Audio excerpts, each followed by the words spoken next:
a história de um grande rei, um homem justo e generoso, que tinha uma única filha.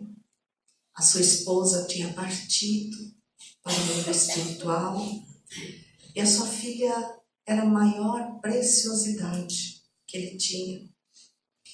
E quando ela completou 15 anos, ele então quis fazer uma joia, mandar fazer uma joia que refletisse todo o seu sentimento por ela. Aquela dificuldade que nós ainda hoje temos de expressar o sentimento, a não ser pela matéria, né? Então, eu estou te dando esse presente para que você veja o quanto eu te amo. E ele mandou, então, elaborar essa joia riquíssima, que não tinha comparação a nada que se conhecia. E naquela noite da grande festa, ele preenche o colo da menina, da jovem menina, com a riqueza daquela joia, acreditando poder oferecer a ela todo o seu coração, tudo que ia no seu coração em questão de amor a ela. Então logo a festa acabou, eles se recolheram e a jovem tinha o hábito de dormir com a janela aberta, janela que dava para um jardim interno do palácio, muito admirado. E qual não foi o espanto, ao amanhecer, ela dirige-se ao móvel onde tinha depositado a joia e ela havia sumido. Então levantaram-se todas as suspeitas e a primeira delas, que algum daqueles trabalhadores, servidores do rei, considerados até então extremamente fiéis, escolhidos a dedo para conviver com eles nas alas mais íntimas do palácio, não eram tão confiáveis assim, e que a joia havia sido roubada. Então um grande movimento se estabeleceu, uma revista, um inquérito.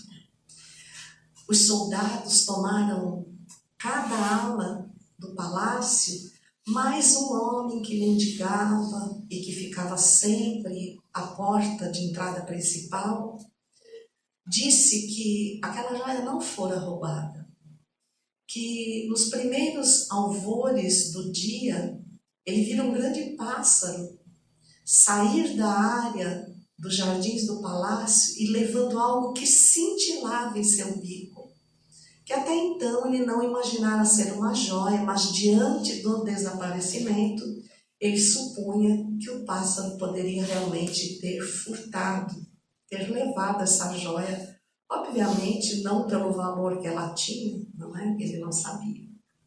E aí lançou-se uma grande caçada, ofereceu-se uma alta recompensa e todo o reino passou a movimentar-se, desejando descobrir, reencontrar essa joia e usufruir do benefício desse alto valor oferecido pelo rei.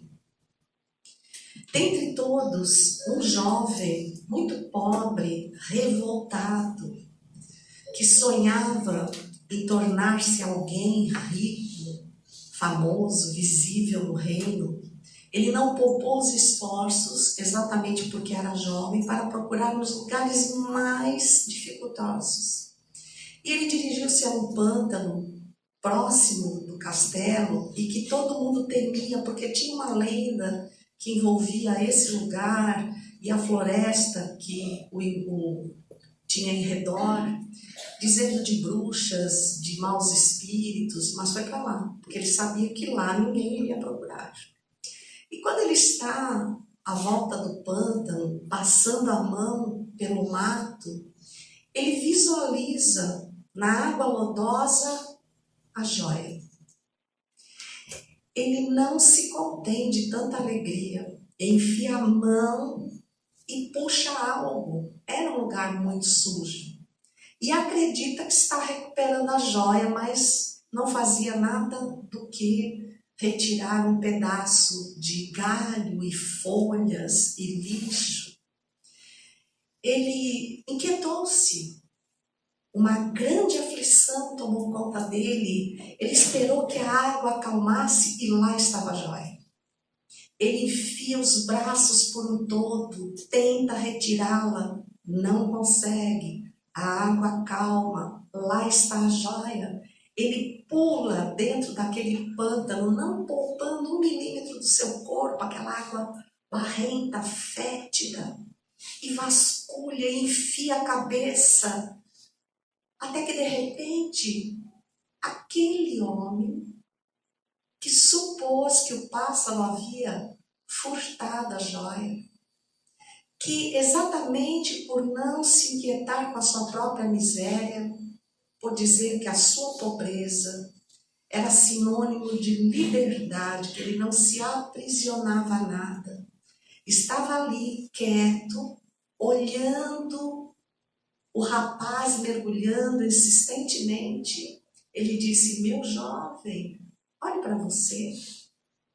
Você está coberto dessa lama altamente perigosa, um lugar onde pode contrair doenças graves apenas por causa de uma joia. Óbvio que o jovem achou que ele era louco. Apenas eu me enfiaria na terra mais suja, porque eu preciso dessa recompensa. Então saia. Como saio? A joia está ali, saia. E a água quieta, aquele homem olha e diz: tá vendo? A joia permanece inalterada. E por que não eu consigo pegar? Porque você está olhando para a lama, onde ela se reflete. Olhe para o céu. E quando ele levanta os olhos, a árvore cujo galho se dependurava sobre o pântano ostentava o colar intocável, pendurado na altura. Por que nós contamos essa história? Porque o Espírito é essa joia incomparável, que muitas vezes precisa se refletir no pântano da materialidade. O problema é que, exatamente como aquele jovem, nós ainda não conseguimos compreender que a vida material é apenas um reflexo. E fazemos como ele. Imaginemos que, fruto de um grande planejamento reencarnatório, sem ferir em momento algum o nosso livre-arbítrio, nós concordamos em retornar à Terra, ao corpo físico, mas por um único motivo: melhorarmos-nos como espíritos. Obviamente, se isso nos foi proposto e nós aceitamos, é porque sabemos que somente nessas passagens pela reencarnação, no aprendizado óbvio, é um aprendizado dentro do pântano das ilusões, das seduções, dos valores transitórios. Então, é um lugar de muita contaminação. E contaminação moral. Nós não estamos falando dessas doenças ou dessas viroses que encontram a sua cura e o seu tratamento aqui. Apelamos muito pela reencarnação. Sabíamos a todo momento dos riscos que ela oferecia.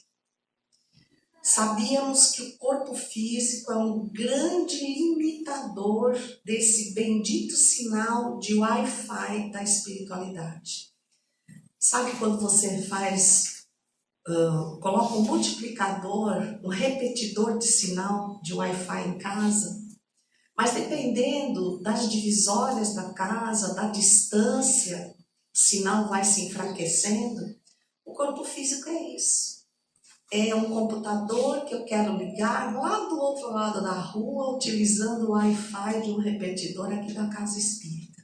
O sinal vai, mas ele sofre uma queda de energia e também uma grave interferência, porque depois que estamos no corpo físico, a gente esquece por que veio para o corpo físico.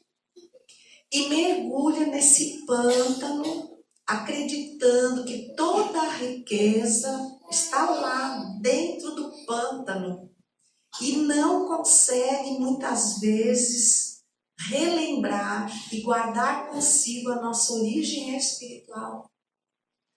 Aceitar que aqui é como se fosse um rito de passagem. Vai passar.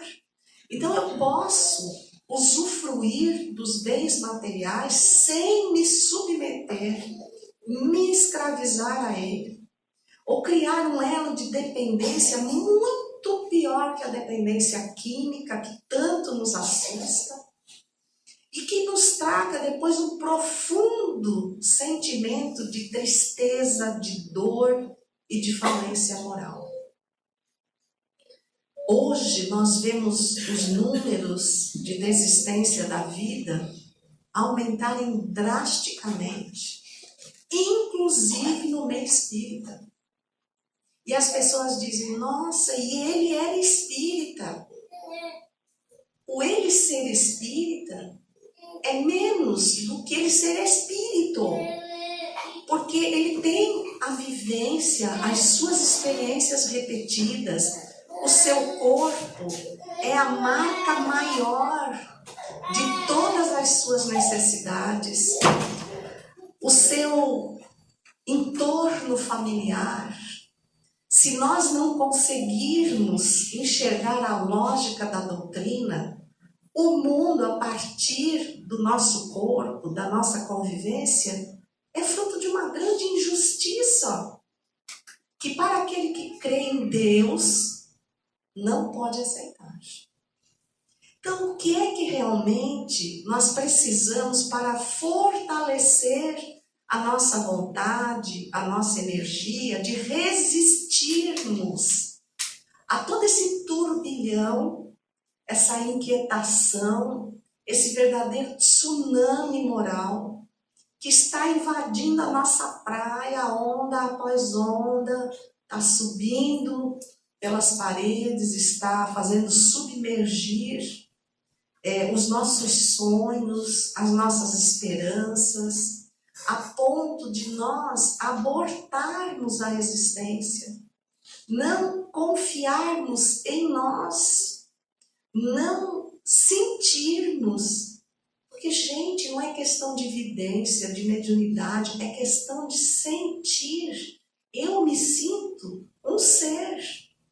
Mas que ser sou eu? Eu preciso me sentir mais. Será que eu sou só esse corpo? Porque se eu fosse só esse corpo teria um motor para funcionar. E se é tudo material, esse motor tem que ser material. Nós vemos os aviões com a caixa preta. Então, se ele sofre um acidente, resgatam-se os dados e os diálogos exatamente da caixa preta. Como é que nós não teríamos, no mínimo, uma caixa preta? Aliás, a nossa deve ser transparente. Porque espíritos, a gente tem sensações de vivências, medos, vontades, frustrações que não foram experienciados aqui. Então, eles têm que ter vindo conosco de algum lugar.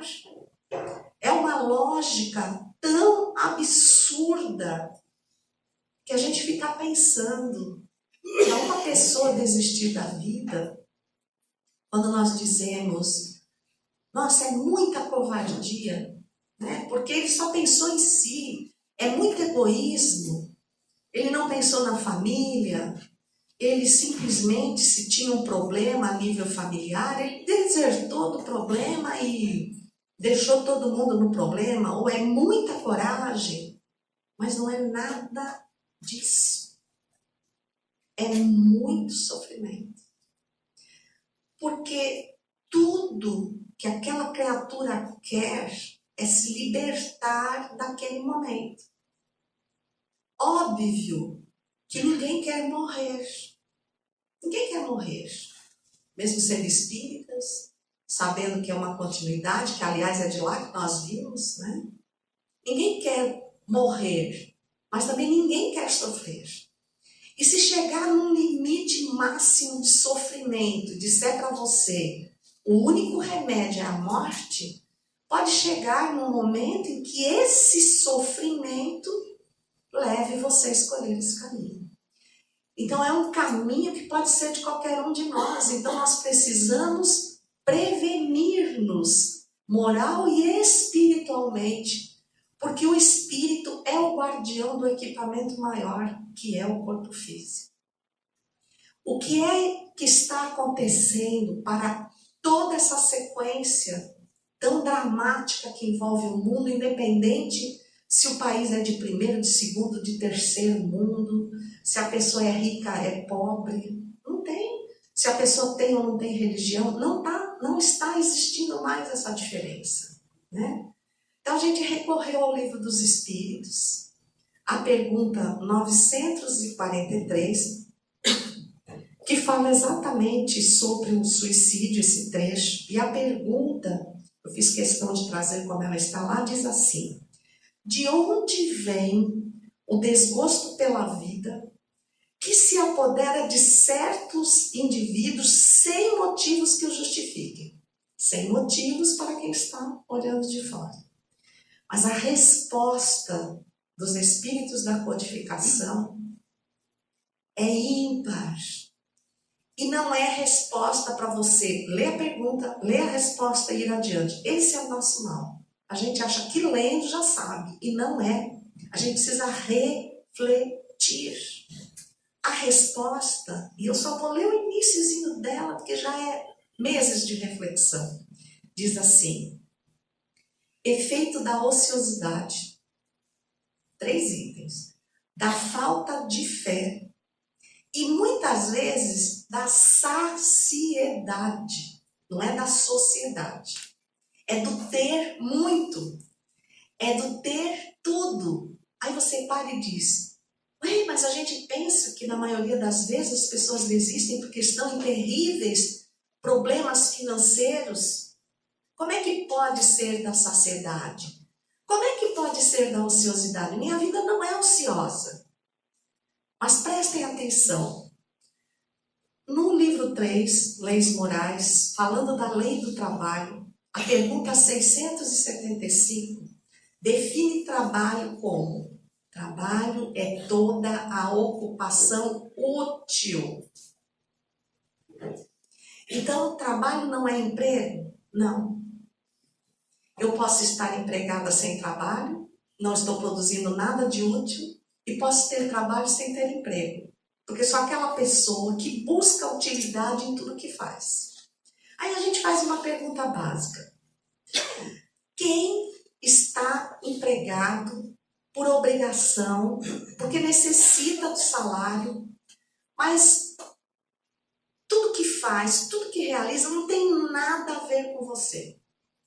Nem com o estudo que você fez, nem com a sua tendência, o seu desejo, a sua realização. Eu me formei nisso, trabalho naquilo. Eu gostaria de ter me formado nisso, mas na época diziam que não era bom, não tinha mercado de trabalho, não ganhava bem, então me formei naquilo, que não tem nada a ver comigo. Então percebem que na maioria das vezes nós estamos automaticamente cumprindo uma obrigação, mas a nossa mente, o nosso sentimento não está junto. Porque a gente não se completa, então não vê utilidade espiritual. Eu só tenho que cumprir para receber, ponto. E aí vai se avantajando dentro de nós uma inquietude, uma insatisfação, uma ociosidade quando nos referimos àquilo que poderíamos estar construindo verdadeiramente como valor imortal para levar conosco. Salário a gente não leva, fundo de garantia a gente não leva, PIS/PASEP a gente não leva, né? Salário, desemprego a gente não leva, poupança a gente não leva. E é tudo pelo qual nós nos escravizamos, porque é uma verdadeira escravidão da alma. É uma remuneração material. Mas eu não sou matéria. Eu sou só um reflexo, lembram? Então tudo que vem preenche o campo material, é efêmero, é momentâneo. O meu espírito não está recebendo isso. Então me sinto vazio, aquela pessoa que tem tudo, e é muito comum, inclusive a nossa historinha do final vai falar de uma pessoa dessas que veio da pobreza, galgou todos os sonhos, atingiu o topo e perdeu o sentido da vida. Dizia, e agora? Eu já comprei tudo, eu já sou tudo, agora sou inútil. E aí começou a desistir de viver, a caminhar em direção ao suicídio. Mas aí aconteceu alguma coisa muito importante. Então veja, se nós continuamos mergulhando na lama, né? Mais salário, mais bens, mais dinheiro no banco, mais. Isso está se reproduzindo no meu campo espiritual. Então eu chamo a atenção para o livro Evolução em Dois Mundos, né, de André Luiz, no seu capítulo 17, Mediunidade e Corpo Espiritual. Lá está muito explícito que todos os corpos, até os mais primitivos, eles são formados por um halo energético, ou um campo mental, ou uma psicosfera, ou uma aura, como vocês queiram chamar, que é fruto do espírito que sou. Então, tudo que eu vivo, né, uma coisa que eu mudo de lugar, o sentimento que me envolve, ele está lá, ele está impresso, segundo a segundo. Então, se eu estou insatisfeito, sobrecarregado, está lá. E o que é que acontece? É minha carteira de identidade. Os espíritos infelizes, e os felizes, mas os felizes não vão nos inspirar ao mal. Mas os espíritos infelizes se identificam conosco, falam, olha lá, aquele é igualzinho a mim, pensa como eu, né? Está insatisfeito, está revoltado como eu, está do meu time, então eu vou ficar com ele. Aí aquilo que eu pensava só por mim, eu já estou pensando por 2, por 3, por 10, por 20, por 100. Potencializa a ponto, eles são desencarnados, eles não têm esse comprometimento com a proteção do corpo físico, e aí eles querem levar-nos para o time do lado de lá. E a sugestão de que para isso eu preciso deixar essa vestimenta é muito forte.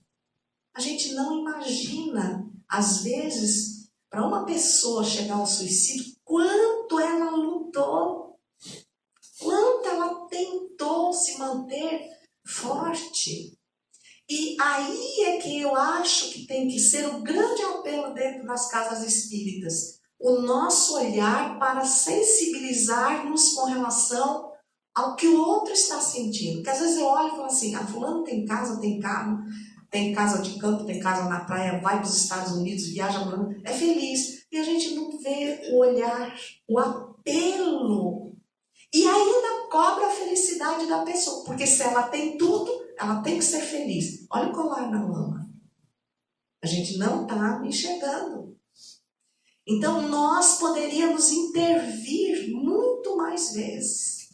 Aí eu cito para vocês um outro livro que foi editado pela Federação Espírita do Rio Grande do Sul e que se chama Psicosfera. O autor é Cícero Marcos Teixeira, é um livro excelente que vai falar da importância dessa energia para a interação entre nós e o mundo espiritual. Porque a ação é ininterrupta. A gente vai lá na pergunta 459 do Livro dos Espíritos Influenciam os espíritos em nossa vida? Pergunta Kardec. E eles respondem, sim, na maioria das vezes vos conduzem. Então não preciso fazer nada? Conduzem. Há sempre um consentimento. E como é o consentimento? Eu digo, olha, espírito infeliz, vem aqui ficar comigo? Não. Mas eu vou exalando essas sensações, essas frustrações, essa inutilidade, e eles vão me identificando, e um vai chamando o outro, e vai chamando o outro, e vai interagindo comigo, a minha energia com a dele começam a se misturar, então eu fico com a energia contaminada, volto a refletir, a chamar a atenção de vocês. Eles não têm corpo, e eles tentam tirar todas as impressões que possam nos limitar. Então o corpo é uma delas.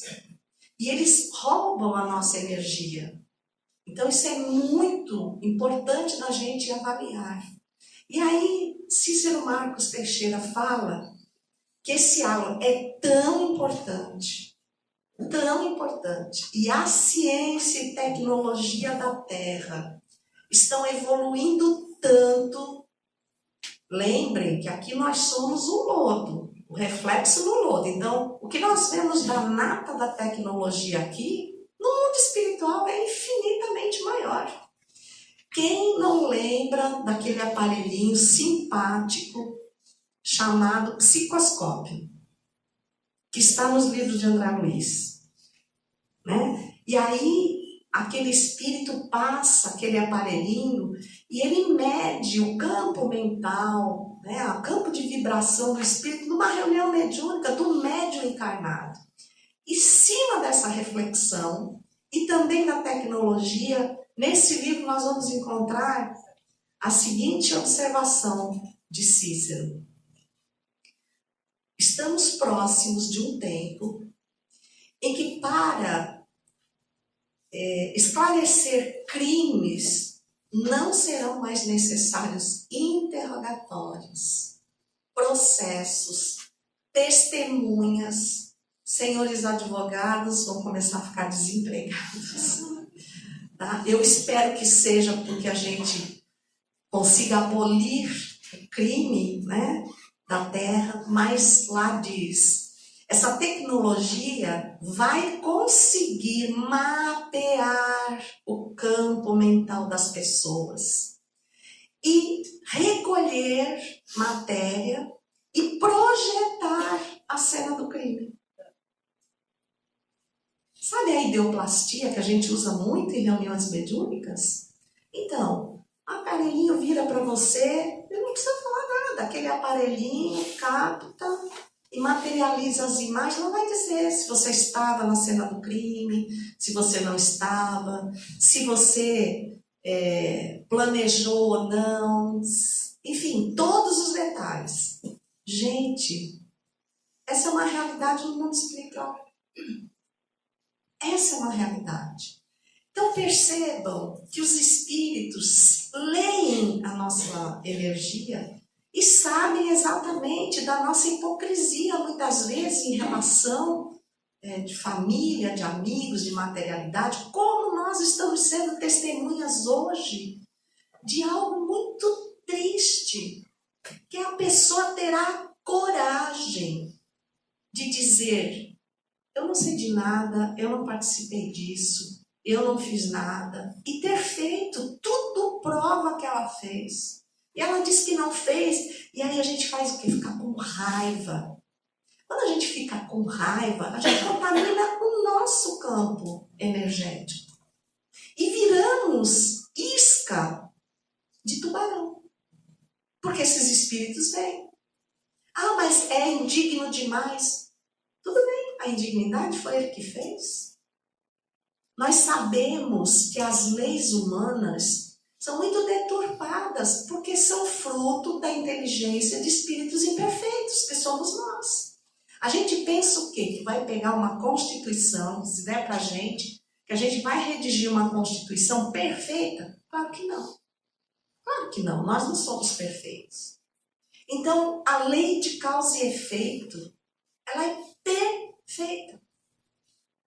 Nós não vamos estar vitimados por espíritos com os quais não temos afinidade moral. Aí o que é que a gente para e reflete, como filho de Deus que somos? Que tipo de espíritos essas criaturas atraem para si? Que lhes fortalecem todas as intenções negativas e não conseguem inspirar-lhes uma saída. Porque a pessoa que se mata, ela não consegue enxergar uma saída. Que tipo de energia paralisante envolveu essa criatura?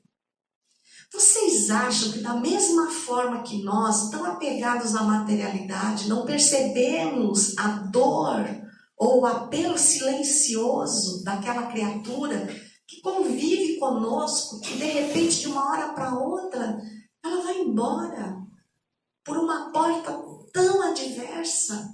Vocês acham que a espiritualidade benfeitora não percebeu e não esgotou todas as possibilidades de auxiliá-lo? Claro que esgotou.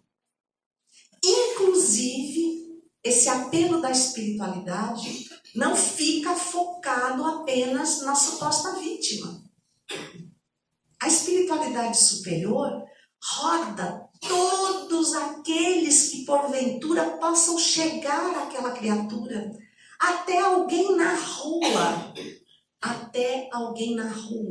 Então nós temos que nos predispor em pensamentos e atitudes a manter essa conexão, para que no meio de todos os tumultos, um bom espírito possa nos inspirar a uma boa atitude. E de um ano para cá, a gente tem se empenhado muito em falar sobre suicídio, como também fazer parte do grupo que prioriza as obras de Ivone do Amaral Pereira,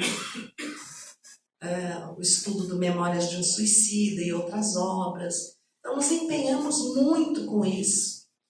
E a questão de uns 3 meses atrás, num dia normal, né, de dona de casa, de esposa, de mãe, de avó, fui com o marido ao supermercado fazer compras. E assim, um hipermercado. Pense, um hipermercado muito, muito grande. E a gente tem uma sequência para não se perder, então a gente tem uma sequência do que a gente vai encontrar primeiro, que é para vir lá do canto, né? Aí eu comecei a ir para lá e de repente eu senti um apelo muito forte no meu coração. Gente, muito forte, tão forte que eu parei num cantinho assim e falei, gente, isso não é meu. É muito forte, eu estou pensando em arroz, feijão, óleo, macarrão, de repente alguém me diz assim, vai para lá, mas era o outro lado. Aí eu fiz uma prece momentânea, gente, tudo isso sim, num minuto. E eu segui aquele impulso, vai para lá, entra aqui. Quando eu entrei no corredor, é um corredor que fica nos fundos da loja, propositalmente, onde estão inseticidas, aquela famosa creolina, vocês lembram que tem aquele perfume, aquele aroma gostoso? Quando eu entrei, tinha uma jovem, ela teve o tempo, talvez enquanto eu pensei, ela teve o tempo de abrir e ela estava virando uma lata de creolina. Eu corri, eu dei um murro assim na mão dela, escorreguei na própria creolina que já estava no chão, caí, bati a cabeça, tomei 3 pontos na cabeça, mas salvei uma vida. Não tem preço. Agarrei aquela moça, ela tentou fugir, eu agarrei por uma perna e me pus a gritar. Imagina eu lá, palestrante espírita, com ela gritando no hipermercado, estatelada que nem um alcoólatra no chão, com sangue, porque a cabeça sangra muito, né? E a moça gritando e eu agarrando a moça, sujeita a alguém chegar e dizer, ela tá agredindo a moça, tem sangue, bate nela, né? Mas eu só falava, não faça isso, não faça isso. 17 anos. Como ela disse, eu estou desgraçada na vida. O amor da minha vida me deixou. Eu falei, bem se vê que você não conhece nada. Daqui a uns anos, você vai estar casada há 30, querendo vender o marido aqui no supermercado. Ou trocar por uma cesta básica.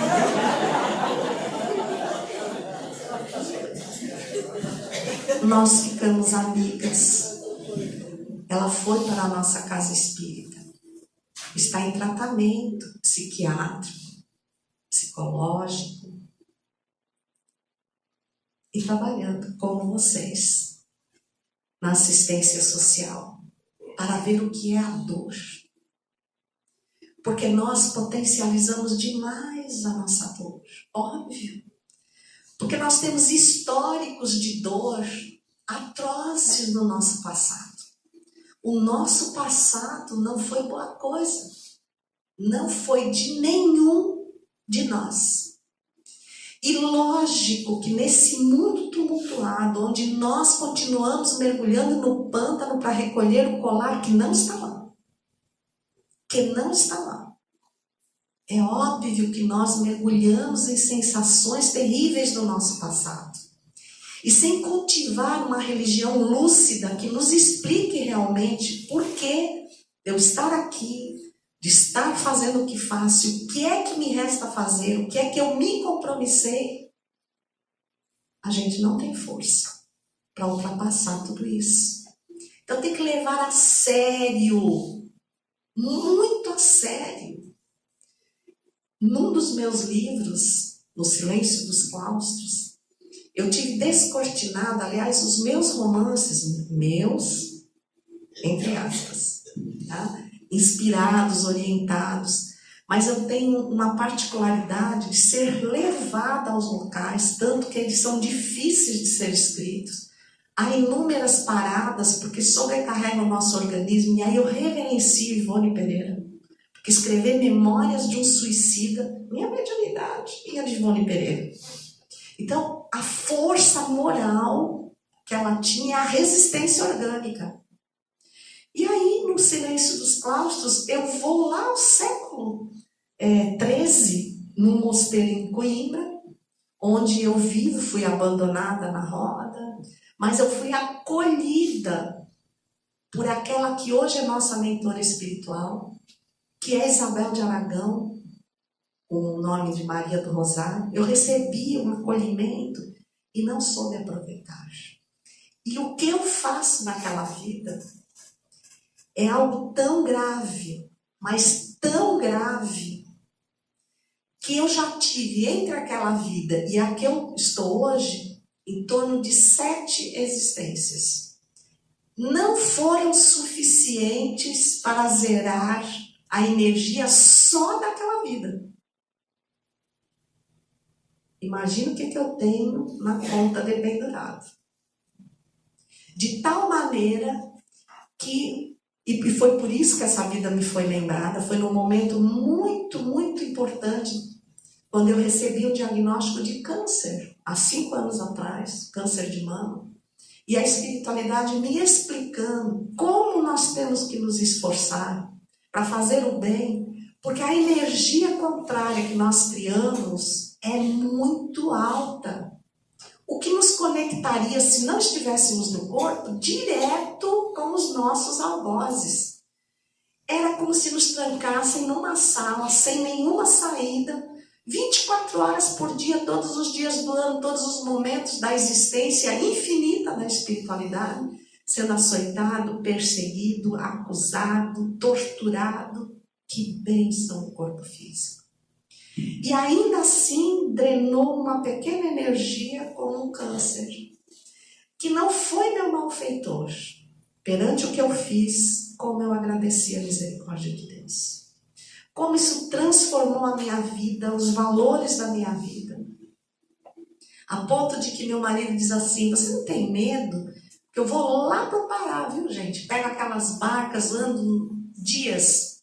Ele fala, você não tem medo? Você já passou por um câncer, já passou pelo tratamento, você não tem medo de morrer? Eu falei, olha, se só no Pará fosse morrer, teria. Mas como eu vou morrer de qualquer jeito, em qualquer lugar, tendo ou não tendo medo? E a única diferença é onde eu vou aportar no mundo espiritual e não tem nada a ver com o meu corpo ou com o lugar que eu estou. Então, eu estou indo, tentando melhorar o meu espírito para, pelo menos, chegar lá num bom lugar. Né? Não chegar lá como obsessor. Chegar lá e ter um acolhimento, uma oportunidade de trabalho. Porque o mais triste, mais doloroso para um suicida, isso está no livro Martírio dos Suicidas, de Almerindo Martins de Castro. A maior dor do suicida é a que vem depois da morte, porque ele não morre. E ainda tem que lidar com a culpa, o escárnio, a condenação, daqueles que não tiveram olhos de ver a dor expandir-se em sua alma, que não estenderam a mão como gostam que estendam para si mesmos, que acham que a alma fica contente se tiver um carro zero, uma casa de frente para a praia, um emprego bom. A alma não é feliz com reflexos.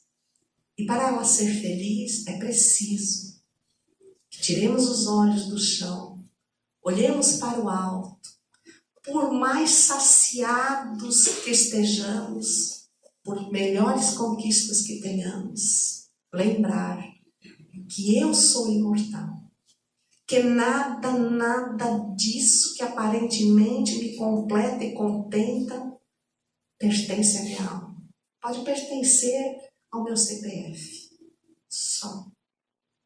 Você não vê um túmulo com CPF. Não vê declaração de renda, de defunto, de alma do outro mundo. Não vê. Então por que nós estamos olhando aquele reflexo e mergulhando? Como aquele homem pobre da Nova Zelândia que jurou para si mesmo que nunca mais ia passar miséria na vida. Ele não mediu esforços, nem caminhos, nem prejuízos para ficar muito rico. E ele ficou muito rico. E quando chegou no topo, teve filhos, deu heranças, multiplicou dinheiro, empresas. Era como se ele tivesse chegado num lugar em que ele não conseguisse se movimentar ou respirar. Ele estava sufocado com a sua fortuna. Não tinha mais nada que ele não tivesse. Era como se o mundo tivesse acabado. Ele pensou em se matar. Aí um dos seus filhos disse, pai, eu fiz uma viagem recente a um lugar aqui na Nova Zelândia chamado Waiton. É tanta natureza, pai, não tem nada que o conforto possa comprar lá. Porque não tem conforto, só tem Deus. E ele parou e disse, Deus, nem tive tempo para pensar. Vai para lá. O filho mandou construir uma pequena cabana com o mínimo de conforto para ele sobreviver e disse, vai para lá 10 dias, 15 dias. Ele foi. Comunicação só de rádio. E aí ele começou a andar e ele fez uma descoberta. Uma descoberta que valeu a vida. E como ele tinha muito dinheiro, ele legou essa descoberta para nós. Lógico, difícil a gente ir à Nova Zelândia, né? Mas o lugar que ele descobriu é hoje a 8ª maravilha do mundo. Recebe mais de 1 milhão de turistas por ano. Mas o Google permite que você visite. E encha sua alma de luz. Ele descobriu as cavernas de Waiton. E construiu um complexo adaptado para o turismo. Então você vai lá. E existe um compromisso, você não pode fazer barulho de nenhum tipo. Você é conduzido por uma embarcação habilmente levada sem o barulho de remos.